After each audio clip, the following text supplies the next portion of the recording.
Welcome to Around San Diego. So glad to have you with me. I'm CBS 8's Jenny Day. We do have an update from the border, reveal how a cold case was cracked, and celebrate a local high school football team. I'll get you caught up on a week's worth of news and look ahead in just 30 minutes. We do begin, though, with crime. An arrest was made in the Central Library shooting that killed one man and injured another. Police say 21-year-old Kenneth Cheney was arrested Thursday afternoon. San Diego police say they tracked him down in the area of 15th Street and University Avenue. He was booked on multiple charges, including murder. Two people again were shot that day. One man died at the scene. He has been identified as 20-year-old Trey Walker. The second victim in this case is a 24-year-old man who remains in the hospital. Police tell us he was shot in the lower part of his body and is expected to survive. As far as a motive, the homicide unit says there was an altercation between the three men over a stolen backpack. The victims in this case apparently confronted the man who allegedly shot them. Police say the investigation, of course, is ongoing. And we do have an update in the shooting that killed at least 10 people, including 3 U.S. citizens in Ensenada. The Baja Attorney General confirmed the arrest of 3 suspects. Officials say they think that the shooting is linked to organized crime. Those suspects were arrested in Tecate. Investigators say they started shooting at a gas station near a racing event in Ensenada on Saturday. At least 2 of the victims are from San Diego. You can read more about this developing story on CBS8.com. And a warning, this next one is disturbing. Customs and Border Protection Chief Raul Ortiz tweeted this video showing a 4-year-old child being dropped from the top of the border wall. He says the child is okay, but that this should serve as a warning not to trust smugglers. Agents and first responders say they were giving the child first aid when they heard gunshots near their position. No injuries were reported. And if you're traveling in Mexico, flying out of Tijuana can save you a lot of money. I've done it myself. There's an easy way to get to TJ's airport as well. CBS 8's Anna Laurel takes us inside the Cross-Border Express. Hi. It's easy. Piece of cake. I recommend it. Highly recommend it. Aida and her friends just got back from a girls' trip to Puerto Vallarta. How much did it cost? Oh my gosh, about $125. They flew out of the Tijuana airport through Cross-Border Express in Otay Mesa. I think our plane ticket was about $130. Do you remember how much the one out of San Diego was at the time? I think it was about $500. For our CBS 8 crew, it was an easy drive here. Paid parking is available. CBX is a pedestrian bridge exclusively for passengers of the Tijuana airport. You can cross between the United States and Mexico without ever leaving the airport. We are a unique scenario in the world where we are terminal of the airport on the American side. This is basically Tijuana in Southern California. Here's what you need: your passport, boarding pass, a CBX ticket that you link to your boarding pass, and an immigration form. This is the FMM form. This is basically your immigration form that you need to present to Mexican customs if you are non-Mexican resident. Here's a pro tip: buy your round-trip CBX ticket and fill out your immigration form both online before you come. You can do both, though, once you're here. All the form is taken from your passport and the address is done, and that's how it would pass immigration. Special services are available for unaccompanied minors and people who need a wheelchair. Before you go through the electronic gates, staff make sure you have what you need. So this is where you will basically be scanning your boarding pass, and then you go right through. And beyond these doors is the indoor pedestrian bridge that takes you across the border. You walk about 6 minutes, and then you will arrive at Mexican immigration, then Mexican customs. Then you would have the airlines where you drop off your suitcase if you checked in anything else. Then airport security, and you're in the airport. For CBS 8, I'm Anna Laurel. Yeah, again, it was easy for me too. Anna, thank you. Well, the Sheriff's Department has identified a cold case murder victim using genetic genealogy 37 years after the woman's body was found on an Indian reservation near Warner Springs. The 22-year-old Escondido mother was reportedly found with her hands and feet bound. As CBS 8's David Godfredson reports, investigators used DNA from a strand of the victim's hair to identify her.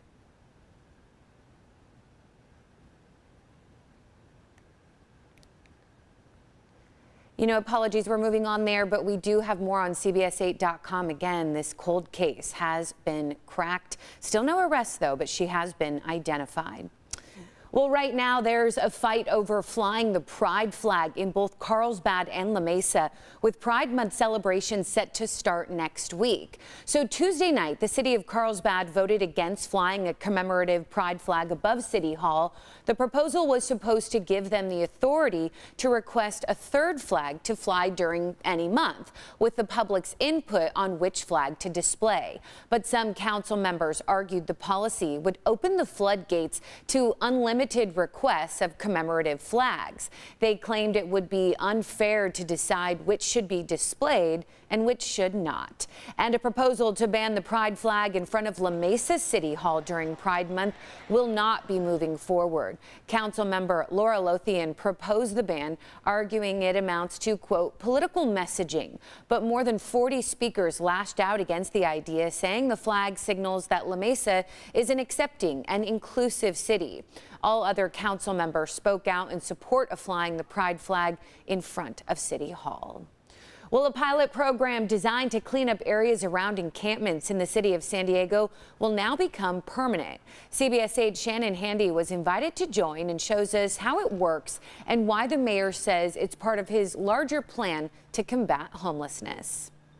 These crews are out 7 days a week. The Enhanced Hotspot program started as a pilot last October, and since then they've collected 580 tons of trash. If you've ever wondered what happens to all the trash that piles up around encampments, look no further than the city's Enhanced Hotspot crews. Every day you'll find them out in public right-of-ways known for encampments. Today, I followed them around East Village, where they went street by street cleaning up debris, making piles like this disappear. This team is specifically geared around just finding the encampments and addressing the waste. Franklin Cooper Smith is the interim deputy director of environmental services. He explained crews do not go inside tents. Instead, they pick up what's around them and are trained to figure out what's a personal item versus what's not. If it's questionable, they'll leave it behind. Oftentimes, the homeless will make their own trash piles in anticipation of the crews coming by. People know them now. They'll come bring trash out. They'll set it there on the block. Our teams will come and grab it. So rather than it sitting there, it's now going into a trash truck.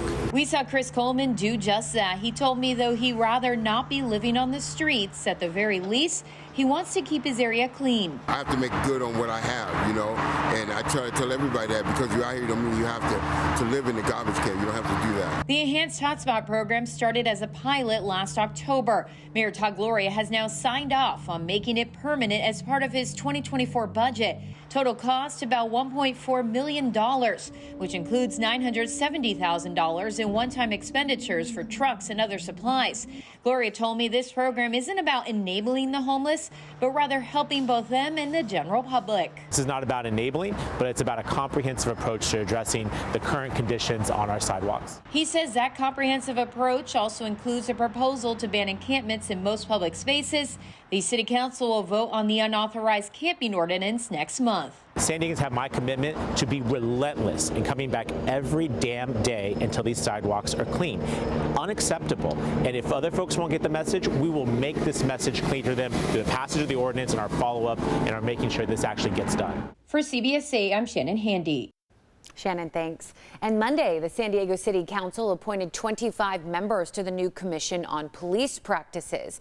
This is a citizens oversight board that could suggest disciplinary action for alleged officer misconduct. The commission will be able to subpoena documents and witnesses, but before they can start reviewing cases, they must undergo background checks and training. That could take up to a year and a half. The measure was approved by voters back in 2020.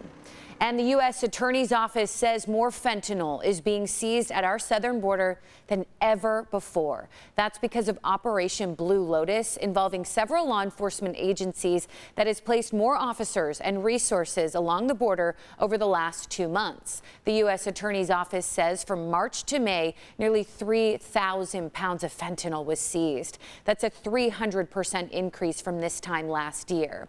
Hundreds of fentanyl-related arrests have been made as well. And San Diego is adding 13 portable restrooms downtown after a series of hepatitis A infections among people experiencing homelessness. This year, San Diego's public health department learned of 28 new hepatitis A infections. 17 of those were among the homeless in downtown. Hepatitis A can be spread through fecal matter, and that can lead to a health hazard in areas lacking bathrooms. Well, neighbors are up in arms over this property on Myrtle Avenue in City Heights. Junk is all over the yard and spilling out into the street.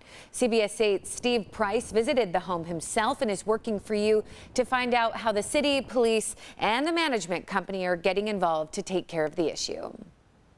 Neighbors say the problems out here started late last year and have quickly gone from bad to worse. Trash everywhere, even blocking the sidewalk down here. And they fear that animals are being neglected. Trash in the front yard, spilling onto the street. It's even on the roof. It's getting to the point where it's affecting the rest of the neighborhood, and we're not okay with that. This neighbor asked us not to show her face. Like many out here, she's scared of the people who live in the home on Myrtle Avenue in City Heights. The folks that live there, go out and start yelling on the street and waving things that look like weapons around. And, that's kind of nerve-wracking and unsettling. She says kids are afraid to play on the street. Neighbors don't walk anywhere near the property. And there's this, animals constantly coming and going from the property. She showed us what appear to be bloody paw prints. There's also dogs coming out of there that are limping. One already got hurt and got killed on the freeway. Working for you, we contacted the Humane Society. They told us they didn't know about the situation here, but are now going to open an investigation. And we contacted the city. Both police and code enforcement officers showed up Tuesday to take a closer look. Also today, this was posted on the front door, an eviction notice officially kicking the tenants out. We changed the locks and secured the back door. Lourdes Burrell works for the company that manages the property. She says the tenant hasn't paid rent in months and that they've been trying to kick him out with no luck. She's hoping the eviction notice ends this nightmare once and for all. Hopefully not return. She also says they have contacted a junk removal company and are hoping to have this cleaned up by the end of the week. But it's a massive project. Also on her to-do list, fixing broken windows to make sure no one else tries to get inside. We'll continue to monitor the situation out here, and we'll have an update once it's all cleaned up. Working for you, Steve Price, CBS 8. Yeah, Steve, thank you. And now you're looking at the trash and debris from homeless encampments that's creating safety issues for cyclists along the OB bike path. CBS 8's Brian White is also working for you and found out for himself what's being done about it. The bike path has been a mess for months, if not years. Encampments, other people using it to do drugs. It's become a public toilet. I rode the Ocean Beach bike path with Wesley Hill Monday. He's been living in OB for 25 years. We dodged a number of encampments and people's belongings along the way. You have to negotiate around people sleeping, dogs, and drug paraphernalia in the middle of the path.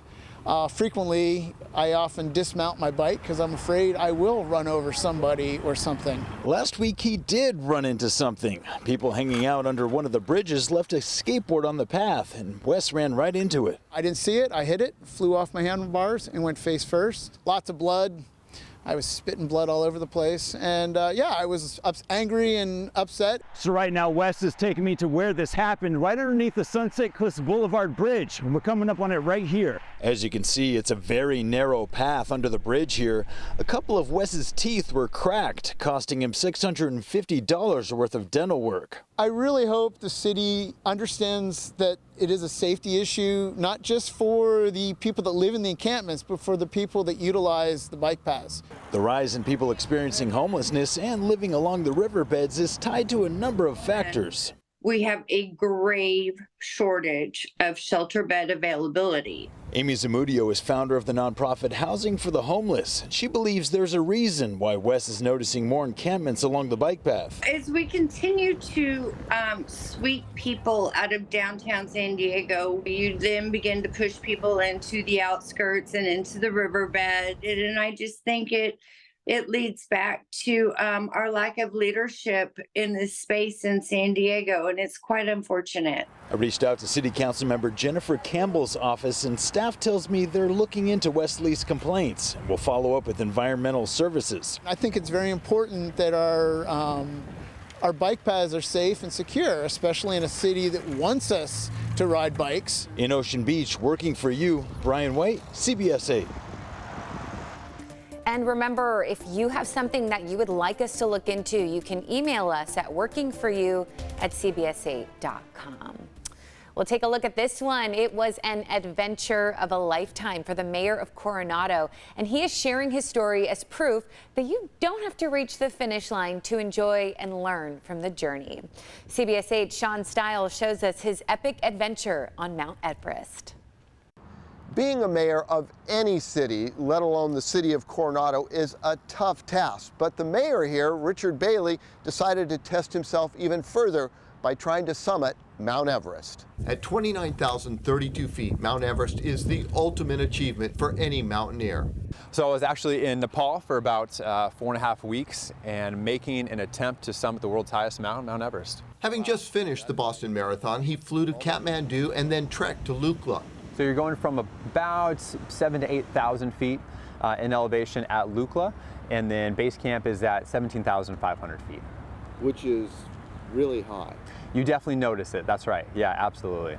It's here where you acclimate. Because at base camp, you're working with about half the oxygen level you have here at sea level. Time is not wasted, you're working on your skills. How to properly use your crampons, how to traverse a ladder that's over a large crevasse, how to climb a 25 to 30 foot tall wall of ice. All this while doing city business. I was actually on the side of the mountain, with a satellite phone calling in, casting votes. It's during this time Bailey got sick. So after a few days, flew back down to Kathmandu and attempted to recover there because you're at lower elevation, you can get better night's sleep. And after about 5 days down in Kathmandu, I took a helicopter back up to base camp. After feeling recovered, Richard started the push for Everest. Almost immediately I could tell I just didn't have, I had not overcome my illness as much as I thought I had. Every step you take forward is a step further away from safety. And so you have to ask yourself, hey, do I have what it takes to actually get back? But ultimately I had to make the decision to turn around. And that ultimately ended the summit push for me. Many of those on Bailey's team made it to the top. It was a tough pill to swallow to have to walk away. Happy for them, and it just really fires me up to get back there in a year or two. So do you think he'll try again? Oh, there's no doubt. We'll see if he does and get back to you on that. Send it back to you in the studio. You have made your city so proud. Can we get a round of applause for these young men, everybody? Wow, the Lincoln High School varsity football team was given the key to the city of San Diego. Mayor Todd Gloria was at the city council meeting on Tuesday to present the honor. The Lincoln football team finished their season 13-1 overall and claimed the Division I state championship with a 33-28 victory over De La Salle High School. Head coach David Dunn gave an emotional thank you to his staff and team. The time they put in, the work they put in is unmeasurable. One key statistic is we don't have all the resources. We're a public school. We're inner city public school. We do not have all the resources. But that's not going to stop us. We'll never quit. Yeah, the city council also declared May 27th Lincoln High School Football Day in the city. Congratulations to the team. Well, two nursing graduates who have spent a lot of time together studying for their doctorate degree will now spend the rest of their lives together. CBS 8's Abby Black shares how they work to save their patients' lives every day, but are now saving their own friendship. Two University of San Diego students have solidified their friendship in many ways over the last 2 decades. They literally created an inseparable bond, the gift of life. Joe Gonzalez has followed in Amanda Cuellar's footsteps throughout their nursing careers. I was working as a nurse's assistant, and Amanda was a registered nurse. That was 20 years ago in Imperial County, where they still work. He's literally watched my kids grow up since they were little. Then in 2020, in Joe's annual wellness check, blood work and additional testing showed he had scarring on his kidneys, known as the autoimmune disease called focal segmental glomerulosclerosis, or FSGS. It was a lot to take in. He and Amanda had already been accepted into USD's Hahn School of Nursing and Health Services doctoral program. I'm down, like, I'll wait for you. I'm not gonna, go ahead and do it without you. Like we said, we were gonna do it together. They stayed committed to taking that first step together. But what Amanda did not know was that Joe needed a kidney transplant. It's not like I'm asking to borrow like milk or sugar. I'm asking for someone's organ, and I just don't know how to do it. His doctor encouraged him to ask family and friends if they would be a match or risk waiting 10 years while on the transplant list. He hesitated, but eventually he found 2 matches. I just knew. I don't know why. I had this feeling that I was going to be a match. I was like, this is why he wanted to be my friend 20 years ago, because he was going to need my kidney eventually one day. Amanda had to meet certain health criteria, all the while Joe was getting worse. Just watching him, like, just the swelling, and his face looked different, and it was hard to watch. Amanda never doubted donating her kidney. I felt so sick that I couldn't imagine. I couldn't imagine feeling better again. But on March 7th, Joe says that pain was gone. He felt like he could run a marathon. He had Amanda's kidney.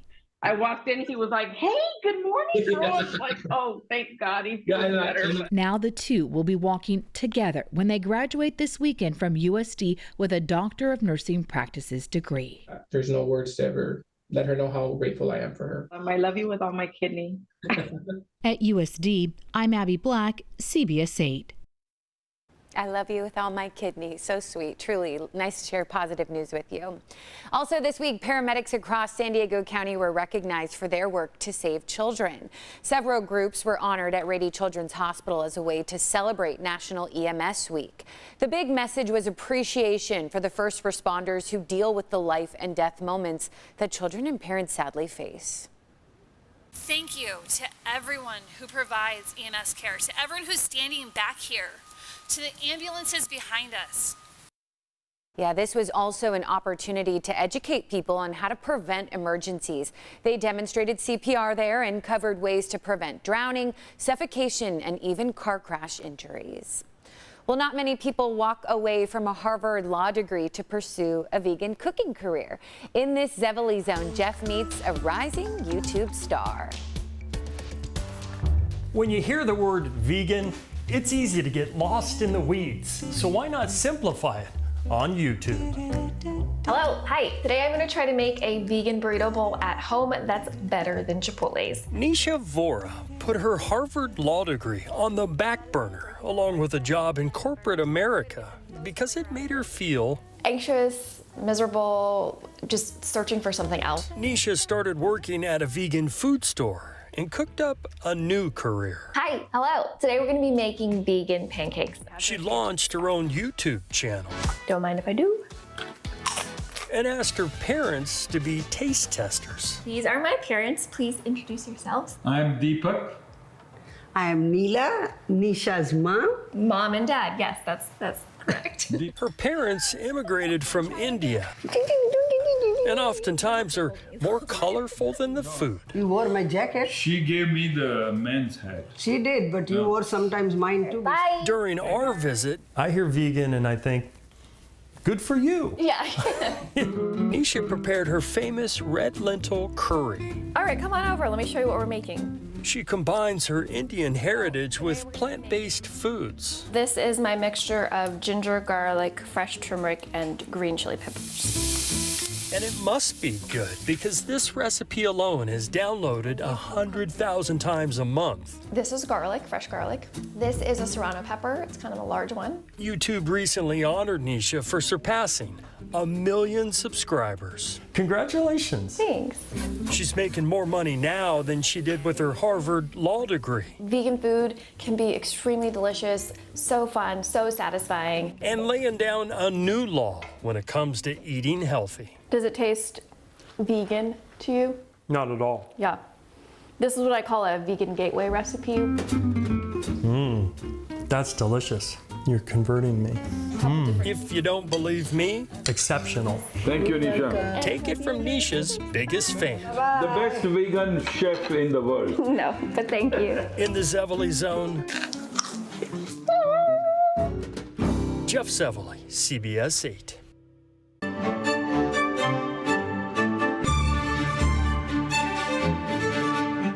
May, of course, is Asian American and Pacific Islander Heritage Month. We are celebrating by highlighting San Diego's AAPI-owned businesses. So today we're featuring Chief's Dakiki Bar in Bonita. They just opened in January. The owner explains what sets them apart. More specialized towards like island flavors, you know. Not so much the old-time tiki, but more the Pacific Islander feel, you know, the different tasting rums from Jamaica, rums from here, and we added our little twist to it. Ooh, yum, and looks so cool. So the bar offers food from JJ's Island Grinds, which serves Guamanian and Hawaiian cuisine. You can find them at 4154 Bonita Road. We'd also like to feature Matcha Cafe Maiko. They started in Hawaii and make everything from matcha ice cream to matcha lattes. People want to come here because they want to experience the authentic Japanese desserts and drinks, just like how they tasted in Kyoto, Japan. Yeah, I'm a matcha lover too. You can find Matcha Cafe Maiko at 8072 Claremont Mesa Boulevard.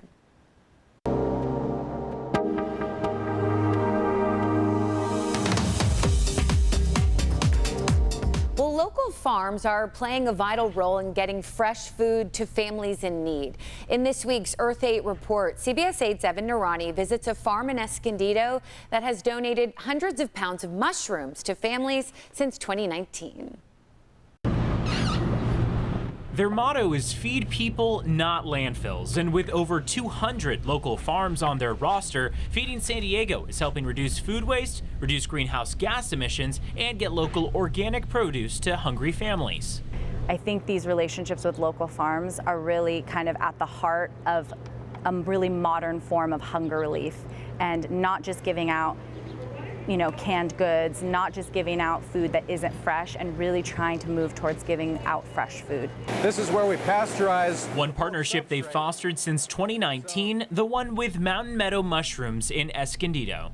Well, for us, it's a win-win situation because we don't have to lower our prices to our vendors or our customers, and at the same time, we're helping out the community.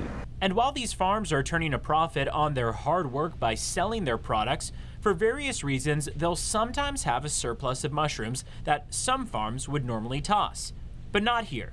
These varieties of organic and sometimes exotic mushrooms will go to Feeding San Diego instead. Sometimes the business needs don't fit in perfectly with what you have or what you grow or the timeline. Consumer demand changes a lot too. I mean, it could have been that you forecast you were going to sell a certain amount and then it changed. All of a sudden you have excess product. Do they just get physically picked and packaged? Yeah, just like so. There you go. And then you just put them in the container? Yep. And you bring them to the grocery store, farmer's market, wherever it needs to go. Absolutely. The partnership helps fight climate change since the food that rots in landfills emits a significant amount of the greenhouse gases in our atmosphere. Mushrooms are actually far closer related to humans than they are to plants. The kingdom of fungi, these breathe air, they release CO2. They are not producers of their own energy molecule. They have to take it from plants or other animal species that they're growing on. So their chemistry is very similar to ours. But Mountain Meadow Mushrooms goes above and beyond by composting any of their waste and then offering that compost soil to the public for free. It's one of those things that we like good karma all around. So if we can find somebody that will love free mushrooms when we have excess, we just keep doing it. All right, good to go. 70% of the 35 million meals that Feeding San Diego distributes annually is rescued before it goes to waste. In some cases, that's from grocery stores or restaurants, but also from farms. Feeding San Diego estimates that these partnerships have prevented 28 million pounds of food from landfills. Hunger is not a sourcing problem, it's a distribution problem. So our nonprofit really works to connect the dots between people that have food and the people that need food. In Escondido, Evan Nurani, CBS 8. And if you know a local farm that wants to help in hunger relief, you can contact Feeding San Diego. For more on all of the products available from Mountain Meadow Mushrooms, a link to their website is on this, on CBS8.com, of course. As always, thank you for your time. Thank you for staying informed. Join me each week as I take you around San Diego. For CBS 8, I'm Jenny Day. Take such good care.